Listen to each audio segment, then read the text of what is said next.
Hello and welcome to Hard Talk India. 75 years after its establishment, is the RSS a Hindu militant organization, or have its critics misunderstood it? Is it a modern-day threat or an out-of-date irrelevance? And with the BJP-led government in power, is it listened to or is it ignored?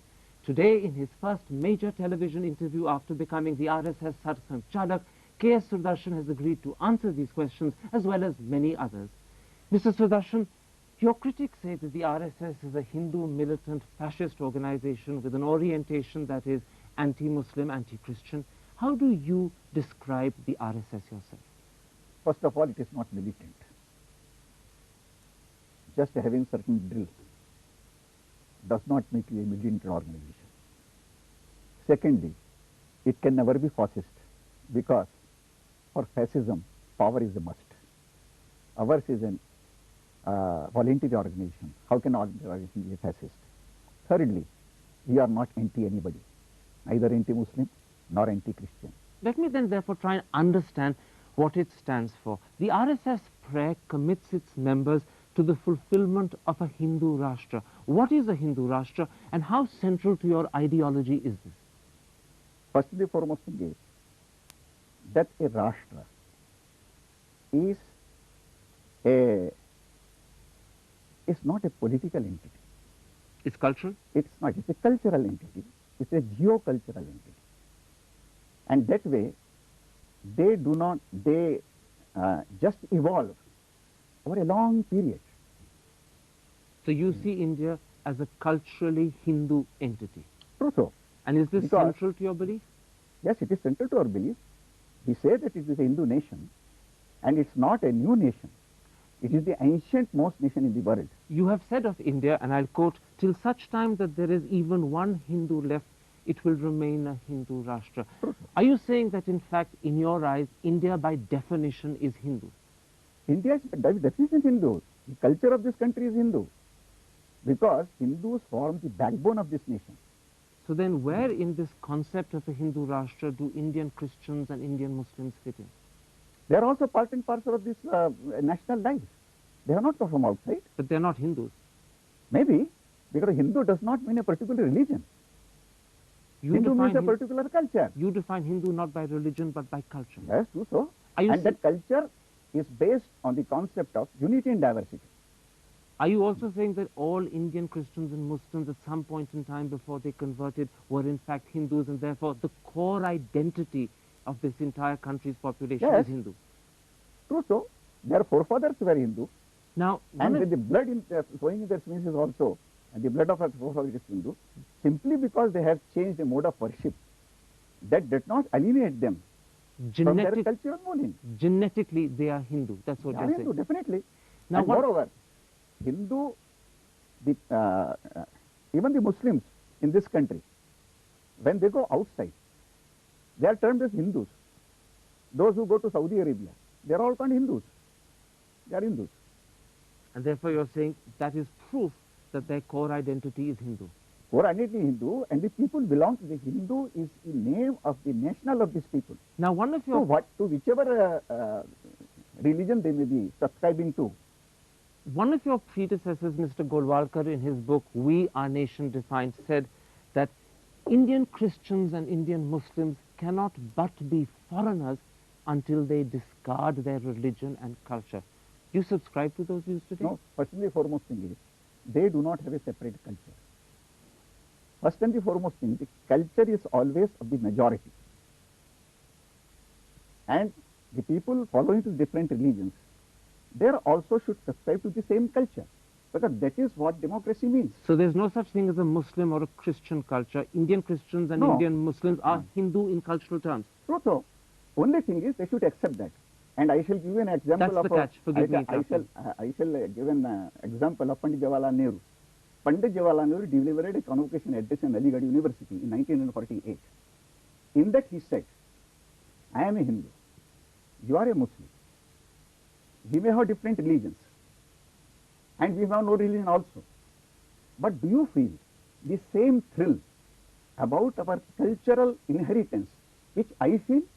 which belongs to me as much as it belongs But to there's you. a difference, Mr. Sudarshan. He talked about that as an Indian culture. You're calling it a Hindu culture. You're actually associating I the said culture also with the Hindu religion. Hindu is not a religion at all. When you say it is a religion, it is a relationship with God. There are so many religions in the society. Isn't that what a religion is? A relationship between the individual and a God, whether it's the Christian religion or the Muslim religion. Definitely. That is religion by definition. Definitely. So Definitely. Hinduism is as much of a religion as Islam It's or not. Christianity. How? Because in Hindus, there are people who subscribe to God, there are people who do not subscribe to God, there are agnostics, there are atheists. They are all called Hindus. Forgive me interrupting. There's a catch to what you're saying. You're saying that Indian Christians and Indian Muslims remain in a sense peripheral to your concept of a Hindu Rashtra unless they are prepared to accept your central tenet, which is that their core identity, regardless of their religion, remains Hindu. If they make that acceptance, they become part of your Hindu Rashtra. If they don't make that acceptance, they are peripheral to it. No, what I mean to say, ultimately they will accept this thing. Only thing is how you try. Today what is happening is, because of the political companies, different political parties, they are more concerned about the good banks. You wish to persuade them rather than Definitely. coerce them. Okay, let me put it like this. If you define India as a Hindu Rashtra, then how does the RSS relate to the present Indian constitution? And in particular, how do you relate to its political philosophy of secularism and special minority rights for Christians and Muslims? The Hindu concept of state has always been secular. And therefore state is different from what we call Rashtra. I do not equate it with nation, because nation as it is conceived in the West. So you accept the constitution as it is? No, what we say is, this constitution does not reflect the basic ethos of this nation. Precisely. Mr. Golwalkar, your predecessor, in his book A Bunch of Thoughts, said there is nothing in the constitution which we call our own. So, what would I do? This whole constitution is based on the Government of India Act 1935. Some of the things from other constitutions have been added to it. It is not an evolved one. Are you saying what it's we suggested alien at to that our, time. Are you saying it's alien to India's character and thinking? True, so. So It does not reflect it. is this what you meant when just after you became Sarsanghchalak, you were widely quoted in the press as saying we should scrap the constitution? I did not say scrap the constitution. When the question was done in the context that the constitution is being reviewed, what is your opinion? I told them that they say that the basic structure of the constitution will not be touched. But they have not defined the basic structure. If the basic structure is democracy, then there is a wide range to discuss. Because there are so many forms of different democracy. If the basic structure is special rights for minorities to give them a sense of we security, do not accept the concept of minority at all. They are not minorities. so there's no need for special rights either in your eyes. Also, there should not be. Would you also go further? Would you say that in fact secularism, therefore, as a special articulated concept is irrelevant because Hinduism is secularism, as you said a moment ago? So, throughout our history, our state has never differentiated in anybody on the basis of its religion. So you're saying that there's no need for the constitution to be actually secular? Hinduism guarantees that? A political state will always be secular because it deals with the secular matters. So therefore, you should not call it secular. And there was no word secular. It was put in during the emergency. There was no word in secular because the whole concept, even the people said, this country is secular only because the Hindus are a majority in this country. And you're saying that there's no need And to actually say it this thing formally. was repeated by Sonia Gandhi also. Do you think the constitution should therefore be amended to reflect this? So, we should evolve our own constitution. Constitution cannot be imposed on it. Since 1909, the whole constitution has been imposed on us.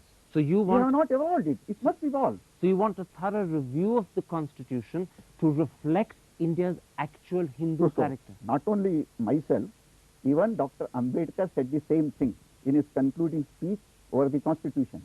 He said, each generation is a nation in itself. It can bind itself by the will of the majority And the to a particular legal system, but it cannot bind the coming generation.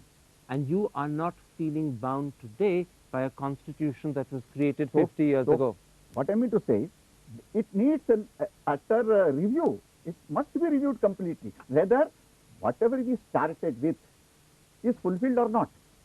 That's the first question. That's the first question. And the second question with which this review must happen is to reflect what you call the essential, unchangeable Hindu character of the people. That's your second reason. Yes. You are in fact saying that you would like a Hindu review of the Constitution, to put it like that.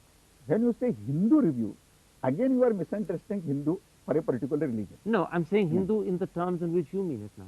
No, A so review of the Constitution to reflect the should Hindu be cultural national character ethos. of the people. Our Constitution should reflect our national ethos. And at the moment you're saying it doesn't. Definitely.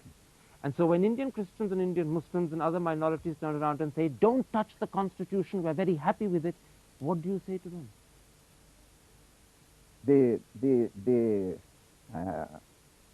One thing is that those people who are being hoarse about this review of this Constitution, they themselves have tampered with the Constitution for the last 15 years, the political parties.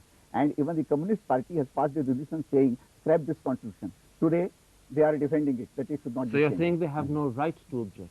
Definitely, they have not right to object. Okay, at the very core of the ideology of the RSS is the belief that Indians are Hindu and India is a Hindu Rashtra. So, That is an unshakable central core of your belief. that is our article of faith. All right, in 1925, when the RSS was founded by Dr. Hedgewar, it was a single organization. Today, you have a full parivar consisting of a lot of others. Let me put this to you. What is the relationship between the RSS and the Bharatiya Janata Party? Our relationship is only with the Swayamsevak. Because the Bharatiya Janata Party and the RSS, they are autonomous organizations, they have got different constitutions, they have got different objectives. But it's part They of have the same parivar. different fields of work. But it is part of the same parivar. You can say it is a part of an ideological construct. Of which the RSS is the center, the mother? True so. Because which- many of these Swayamsevak who formed the Janasangh first, and which was converted into BJP afterward, they came from the RSS stock. Quite right. And would I therefore be right in saying that the Bharatiya Janata Party was formed to realize, further, and create a political opportunity for the RSS ideology to be fulfilled? What we say is that the Hindu ethos should reflect in each and every walk of social life. Of this, one is the political field also. So the BJP So our exists Swayamsevaks to... have gone to each and every field of social life. So as you said, the BJP exists to reflect the Hindu ethos in the political field. Yes. Okay, so then when in 1998 and again in 1999, the BJP put its political ideology on the back burner to come to power, in your eyes, was that clever politics or was it a mistake? As a matter of fact, when you are in politics, many times you have to make compromises. And you must allow them to do this. And they are doing that. So compromise is essential to come to power. Is that what you're saying? Not that. But whenever there are certain political situations like that, in which you have to make compromises, you must give that much play to them to do it. But nonetheless, as we said, the RSS is the core of the ideological circle within which the BJP lives. That being the case, was the BJP right to give up its commitment to the abrogation of Article 370, to the creation of a uniform civil code, to the building of a Ram temple, and in giving it up, has it strengthened itself or has it weakened its identity? I don't believe that BJP has left all those things. It's only the NDA government, because they have specifically said. The BJP has that officially said it's put it on the back burner. No, that's all right. But what we feel is that BJP is a political party. And as a political party, they must educate the public about the different programs which gave it a special niche in the hearts of the people over here. And therefore, it should not tie itself with only the NDA government. In the NDA government, there are political parties also. They have not left their programs. They are carrying out But their the programs. BJP has left its program. So, the BJP has put in the back burner as far as the governance is concerned. Otherwise, the BJP should be free to educate the public or expand its organizational base But is it doing according that? to it. But is it doing that? He feels that they should do it. They should do it. And if they don't do it, because at the moment they're not It doing is for it, them to decide. tell They me are not something. human. When compromises are made, and clearly here the BJP has made certain compromises by putting certain issues on the back burner, when compromises are made, they are judged at the end of the day by whether they paid off or not. As you see it, will this compromise deliver results, or do you think the BJP could be the net loser? That we will have to see when they complete this 5-year term. Are the BJP supporters, are the BJP's well-wishers disillusioned with the party? It will have to see when they go to the hustings. Then it will be decide whether people are decision or not. You're suggesting, Mr. Sudarshan, that in fact people when they go to the hustings won't vote for the BJP the same way again. They may not vote. They may not vote. They may not vote. Ultimately, it is the public who have to decide whether they are disillusioned or not. And they will also ultimately know it from the decision of the public only. The tone and tenor of everything that you're saying suggests that you yourself are disillusioned. You keep saying the BJP has to decide what it does, but you don't sound as if you're convinced by what it's done. Now what I mean to say is, we understand their compulsions. That in the present set of circumstances, they had no other choice. They have no other choice, or they have to act under certain constraints. And particularly there are 3 constraints under which they have to work. Quite right. The constraints are of course well known, forgive me interrupting, but what I'm trying to understand from you is, do you think those compromises were worth making, or has the BJP lost something that made it different? Has it ceased to be the party with a difference? As the thing stands today, we do not feel that it is acting as a party with a difference. Go on.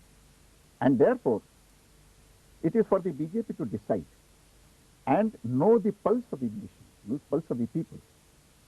Because if we do not put their finger on the pulse of the people, and that is for the party to decide, it's not for the government.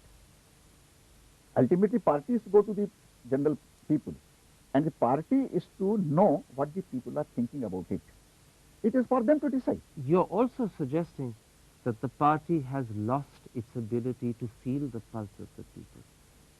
Now, unless and until they lay more stress on their organization and try to educate the people and try to know from them what ultimately the people are thinking, they may be cut away from the public. Ultimately, in a democracy. Mr. Sudarshan, you're saying that by coming to power in the circumstances in which they did, the BJP organization and the BJP ability to reflect the mood of the people, both of these are suffering. At the present moment, it appears like that. You are actually sending out an important message of correction if they listen to you, aren't you? It is for them to ultimately decide whether they will to listen to us or not. Sometimes they don't listen to you. They not. We cannot force anybody to listen to us. Let me give you an example where they are autonomous organizations, they have to decide for themselves. We can only suggest. You can't they force they may accept our suggestion, they may not accept our suggestion. We cannot force anybody to do what we say, and we do not also claim that whatever we say must be accepted by them. You give me the feeling that there are many occasions when you've tried to make suggestions and they haven't listened to you. Is that the case? Maybe. Because ultimately, we make our suggestions according to feedback that we get and according to the perception that we have. They may have a different perception. They may have a different feedback also. So they may decide. And you're also saying that the longer they don't listen to you, the greater the danger that when the next election comes, they will lose seats. No, I cannot say that. But it's a danger. But it's a danger. I just suggest that we will have to look to these things, they will have to listen to their cadre also, listen to their the general public also, know the pulse of the public, and then decide what they have to do. You're saying something. Only thing is, even in the present constraints, if they can provide at least a good measure of a good government, then only people can say, well, till now we did not get a good government. If they can give a corruption-free government. Let me put that people to you. Are they giving good government? Are they giving corruption-free government? As far as the central government is concerned, we cannot say anything. Why? But I think because they are working under constraint. But in this Gujarat, they have done some very good experiments. Let me come back and continue with the central government. The RSS believes that Article 370 should be abrogated. Far from abrogating it, this government is today talking to Hizbul Mujahideen without constitutional preconditions. Do you approve of that? When the people are coming to the talking table, this should be welcomed. But without Because preconditions? Maybe, but ultimately whether whatever they put has to be accepted or not, it is for, ultimately it is a government to decide. But what is the harm? Let them put forward their views. In between, you were questioning the BJP and their decision, but now you're supporting the way they are handling the Kashmir talks. Is that correct? Because ultimately it is for them to solve the problem, and the best way to solve the problem it is to have a dialogue. Then they themselves are coming forward to have a dialogue. Let them have a dialogue. What about the Prime Minister's statement, as he put it, इंसानियत के दायरे में बातचीत हो सकती है? Do you think that is a welcome remark, or is that a dangerous precedent? Let us see what इंसानियत का दायरा is all right. But इंसानियत का दायरा, ultimately what comes out of the talks, that's what counts. That is important. Ultimately what comes from talks, it is important. Unless and you talk to them, unless you try to know what is their problem, you will not be able to understand it, how to solve it. So you're encouraging the and government... today in Kashmir also, only 1/6 part of the valley has got a different opinion. The rest, the Jammu and the Ladakh, they want full integration of the state. And there are movements going on in that area for trifurcation of the state. Which are dangerous and you're against. Let me come back once again to this question of the government's policies. On Kashmir, your central belief is that the government is wise to talk without preconditions, but would you say that the outcome has to be within the parameters of the Indian Constitution? Definitely. And so, is there not a danger that if the talks are without preconditions, the government could find itself pushed against its will? Not necessarily. There's no because danger? Ultimately, there is no danger. It ultimately depends upon the sagacity of the government to steer clear from the pitfalls that may be there in such talks. Are you confident that this government has that sagacity? Yes, we are confident. Because a moment ago, very clearly you were saying that this government has disillusioned its cadres and its supporters. It runs the risk of losing votes at the next election. It runs the risk of having made compromises without delivering results. And now, when we move to Kashmir, your entire attitude has become supportive and understanding. You believe that, in fact, there is no danger in holding talks without preconditions. There's almost a 180-degree U-turn here. As a matter of fact, you cannot always deride all the policies of the government. Some of the policies that the government is pursuing is good. And whatever the policies are beneficial to the nation, and we must support them. A new voice of the RSS is speaking up. The dragon, if I may use that phrase, is deliberately presenting itself in a better, kinder, gentler light. Is this deliberate, or is it simply that up till now we've misunderstood you? I think it is because of the misunderstanding. Because any of the problems in this country have to be talked out and solved. Without talking and solving, you will not come to any understanding at all. Let them talk. You do not restrict them when they talk to the people. Then talk. Let all these things come forward. Then we shall decide what happens. Okay. A moment ago you said that on many things where you advise the government, they don't listen. Is this an area where you think they will listen to you on Kashmir, or do you think once again... We never expect the government should listen to us. What we say is that we, in our perception, suggest certain things. Perhaps they may be having greater feedback and they may be thinking another direction. It is for them to decide. Ultimately, whatever government does, It is according to their decisions. We, as a volunteer organization, as a nationalist organization, having the interest of the nation, our touchstone is whether any decision of the government is in the interest of the nation or not. So ultimately, whatever comes out of the talks will have to be judged on the basis of whether it is in national interest or not. Let them talk, let them come out. Mr. Sudarshan, for clarifying your position and for speaking so openly about some of your reservations, perhaps even your fears of the government, thank you very much indeed.